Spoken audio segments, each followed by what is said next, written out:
মালদার ডাক্তার আছে সিনেমার গেলে সব ভিডিও করে আমার বকা লাগে আমার কত ক্যাশ করে দেন আনকমন ইয়া সব ভিডিও করে আজ শরবত খেতে গেছি শরবতের গলার সামনে ভিডিও করে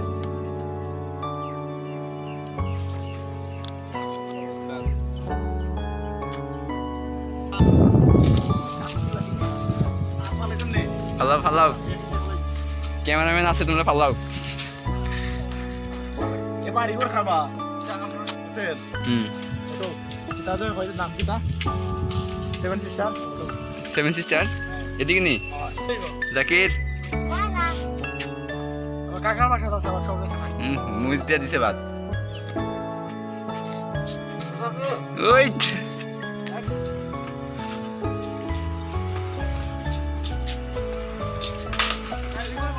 এটা জায়গারে হয় নি কাটি তুমি কল দিছো আইয়া মোবাইলে তেল লগি দেন এরকম শুনো আগে তো টিলার ফুটতে লাগতো নেটে জায়গা বড় হয়ে যাবে এটা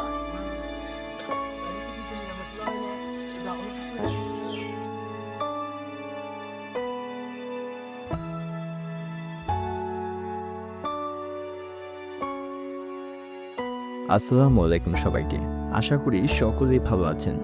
আজকের ব্লগটি খুবই স্পেশাল। ভিডিও দেখে আপনারা হয়তো সকলেই বুঝে গেছেন এটা কিসের ভিডিও হতে পারে। হ্যাঁ, আপনারা ঠিকই ধরেছেন, এটি একটি বাগানের ভিডিও। বাগানে মানুষদের কি সুন্দর জীবনযাপন, তাদের সুন্দর পরিবেশ ও প্রকৃতি। বাগানের জীবনটা সত্যিই অসাধারণ, কোনো কমতি নেই। আমি যখন এসএসসি পরীক্ষা দেই তখন 2020 সাল, তখন আমি এখানে এসেছিলাম আর আজকে এখানে আসলাম। প্রায় মাঝখানে 5 বছরের গ্যাপ, কিন্তু 5 বছর পরেও কোনো পরিবর্তন নেই, একই অবস্থা।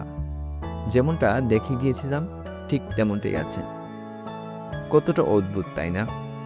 এখানে কোনো তাড়াহুড়ো নেই, কোনো কঠিন নিয়ম নেই। সময় যেন এখানে থেমে গেছে। গাছের পাতার মধ্য থেকে বাতাসের মৃদু গুঞ্জন। রাস্তার বাঁকগুলোর মতো আমার মনে অনেক কনফিউশন, কিন্তু যখন আমি আরও এক ধাপ এগিয়ে যাই তখন তা পরিষ্কার। এখানকার একাকিত্ব মনের গভীরে এক ধরনের শান্তি নিয়ে আসে, যেন প্রকৃতি নিজেই আমাকে এখানে আসতে বলেছে। সবুজে মোড়ানো এই প্রকৃতির মাঝে কাটানো মুহূর্তগুলো আমি আপনাদের সাথে শেয়ার করতে খুবই উচ্ছ্বসিত। এই ভিডিওতে আপনারা দেখতে পাবেন আনারস বাগান এবং বাগানের সৌন্দর্য এবং চা বাগানের সৌন্দর্য। পাহাড়ের উপরে উঠে চারপাশের দৃশ্য দেখলে মনে হয় যেন পৃথিবী আমাদের ছোট্ট একটি অংশ। ওখানকার বাতাস এক ধরনের বিশুদ্ধতা, যে বিশুদ্ধতা মনকে শান্ত করে। অনেক সময় পাহাড় একা থাকার জায়গা হয়ে ওঠে, আবার কখনো তা অভিযানের চ্যালেঞ্জ নিয়ে আসে। পাহাড়ি ছেলেদের জীবন মুক্ত, বাধাহীন। স্কুলের পথে দীর্ঘ পাহাড়ি পথ পাড়ি দেওয়া, বন্ধুদের সঙ্গে বন জঙ্গলে ঘুরতে যাওয়া তাদের জীবনের একটি অংশ। তাদের জীবন শহুরে জীবনের কৃত্রিমতা থেকে মুক্ত। পাহাড়ের চূড়ায় দাঁড়িয়ে সূর্যোদয় দেখা এক অসাধারণ অনুভূতি। ভোরের কুয়াশা কাটিয়ে যখন সূর্যের সোনালি রোশনি পাহাড়ের চূড়ায় পড়ে, তখন মনে হয় যেন পুরো প্রকৃতি জেগে উঠেছে। আর সূর্যাস্তের সময় আকাশের লাল কমলা মায়াবী রং ছড়িয়ে পড়ে পাহাড় যেন এক বিশাল ক্যানভাসে পরিণত হয়। পাহাড়ের ছেলেরা প্রকৃতির মাঝে বড় হয়। তাদের খেলাধুলোর জায়গা হলো পাহাড়ি ডাল, নদীর ধারা বা ঘন জঙ্গল। আর পাহাড়ি ছেলেরা ছোট থেকেই কঠোর পরিশ্রমে অভ্যস্ত হয়ে যায়, আর এই পরিশ্রম তাদের শরীর এবং মনের মধ্যে দৃঢ়তা গড়ে তোলে।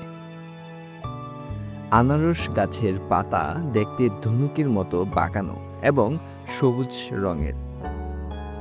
এর মাঝখানে আনারস ফলটি ধীরে ধীরে গড়ে ওঠে, যা প্রথমে সবুজ, পরে পাকার সাথে সাথে হলুদ সোনালী রং ধারণ করে। পুরো বাগান যখন আনারসে ভরে ওঠে তখন তা দূর থেকে একটি সবুজ হলুদ কার্পেটের মতো দেখায়।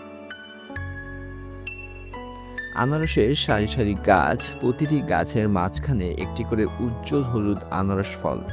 সূর্যের আলো আনারসের গায়ে পড়লে তা চকচক করতে থাকে। আনারস বাগান যতই সুন্দর হোক, তার পেছনে কৃষকের কঠোর পরিশ্রম লুকিয়ে আছে। জমি তৈরি করা, চারা লাগানো, নিয়মিত পানি দেওয়া, আগাছা পরিষ্কার করা। এখন আপনারা দেখতে পাবেন চা বাগানের সৌন্দর্য এবং এর আশেপাশের জায়গাগুলো। চা বাগানের মধ্যে দিয়ে যখন হালকা কুয়াশা বয়ে যায়, তখন পুরো পরিবেশ এক ধরনের জাদুকরী সৌন্দর্য ধারণ করে। গাছের পাতা থেকে ভেসে আসা মৃদু সুগন্ধ এবং শান্ত পরিবেশ মনকে প্রশান্তি দেয়।